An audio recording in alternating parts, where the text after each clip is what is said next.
With only 2 years left on Kevin Harvick's contract, Stewart-Haas Racing has secured their next star.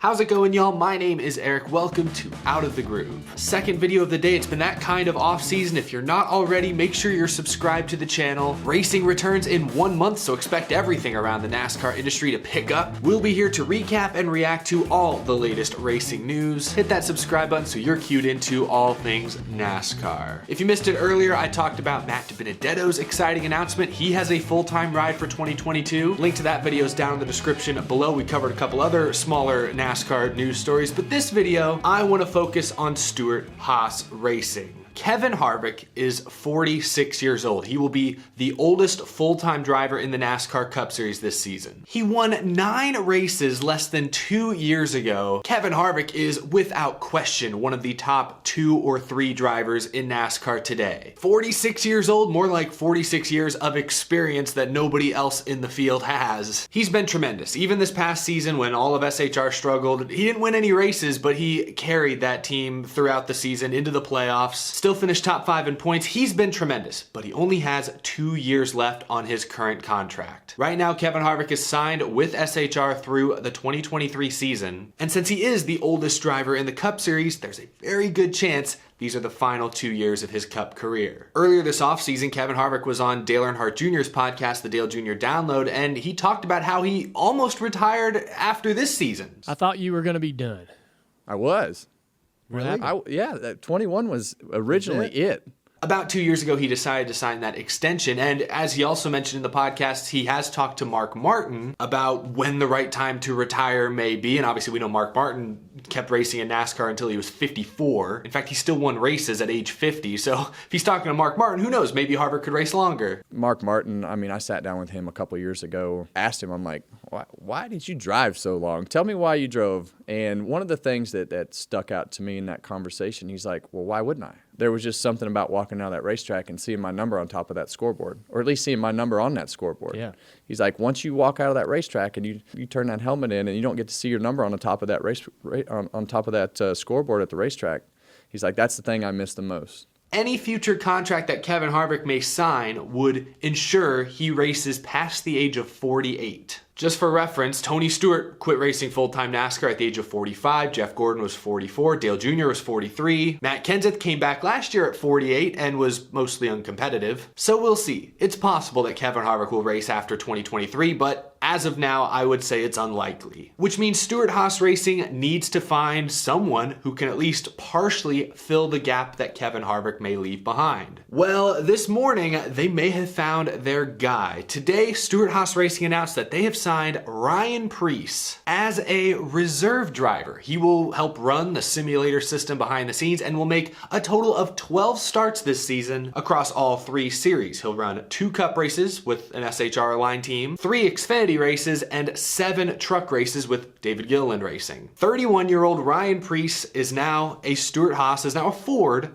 development driver. Today, Stewart-Haas Racing hired Kevin Harvick's future replacement. Now, it's worth mentioning, Eric Almirola is a Cup Series driver for SHR, and he's a veteran and is kind of on a year-to-year basis. If his performance continues to dip or if Smithfield backs out, there's a chance Ryan Preece could jump into the Cup Series sooner and perhaps take over the 10 car. But I think SHR's plan is for Ryan Preece to take over for Kevin Harvick once Harvick's contract expires. This reminds me of how Alex Bowman ended up driving the 88 car for Hendrick Motorsports. Obviously, he filled in for Dale Jr. in 2016, but in 2017, Alex Bowman mostly sat on the sidelines. He only ran 4 races that year, the Clash, 2 Xfinity races, and a truck race. He was Hendrick Motorsports' reserve driver. He helped run the simulator program behind the scenes, and then when Dale Earnhardt Jr. announced his retirement, he moved up to the Cup Series to take over the number 88 car. And obviously the rest is history. He's won at least 1 race each of the last 3 seasons, including 4 wins in 2021. He'll be there for at least a couple more years with Ally as a major sponsor. Things have worked out pretty well for Alex Bowman and I think for Hendrick Motorsports. I think Ryan Preece is hoping to take the exact same path. Now, Ryan Preece, it's worth mentioning, is actually represented by Kevin Harvick Incorporated. KHI represents a few drivers, including Harrison Burton, Ryan Preece, Ricky Stenhouse.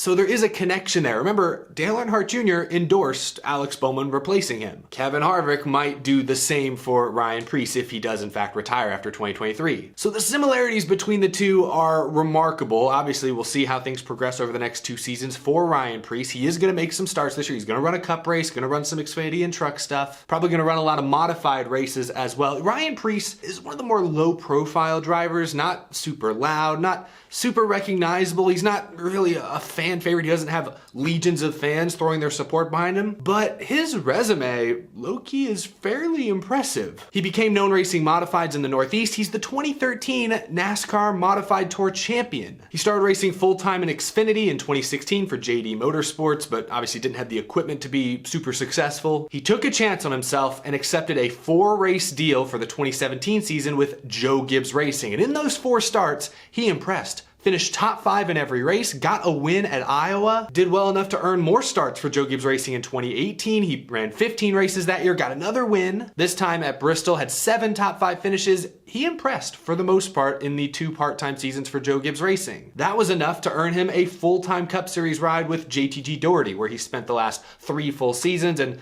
has not been great. He has not finished inside the top 25 in points. Obviously, those cars are not top contenders by any means. But as a result, he's sort of faded into the background. That is, until this summer, when he showed up at Nashville in a DGR, David Gilliland truck, and won in what was actually his first ever Truck Series start. Went 1 for 1. Actually 1 for 2 because he raced again later in the year, but he won in his first ever truck race. Got some people's attention, especially knowing that he was going to be a free agent at the end of the 2021 season, or was likely going to be a free agent. That got people's attention, likely got Ford's attention, Ford Performance's attention. That's why he's making 7 truck starts for DGR next year and is now officially a Ford development driver or a Ford reserve driver. He'll be there in case any of the Cup Series guys have to miss a weekend for whatever reason. He'll be the guy they go to, Ryan Preece. He's good. He's a good all-around race car driver. Is he the best stock car racer we've ever seen? Absolutely not. Is he a surefire, can't miss future superstar? Not necessarily. But he's good. And he's entering into the prime years of his racing career. Again, he's 31 years old. And as I talked about in my video earlier today about Matt DiBenedetto, I feel like in racing, most drivers hit their prime